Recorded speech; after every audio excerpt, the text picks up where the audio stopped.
এই রান্নাটা আমি খেয়েছিলাম এক ঠাকুমার বাড়িতে। প্রথমে তো ঠাকুমাকে জিজ্ঞাসা করতেই ঠাকুমা বললেন আগে খেয়ে দেখ, তারপর বলছি। সত্যি যখন খেলাম দারুণ খেতে লেগেছিল।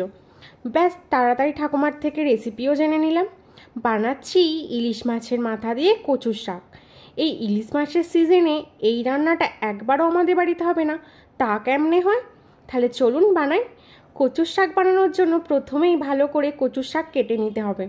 তারপর ভালো করে ধুয়ে একটু নুন দিয়ে সেদ্ধ করে নেব।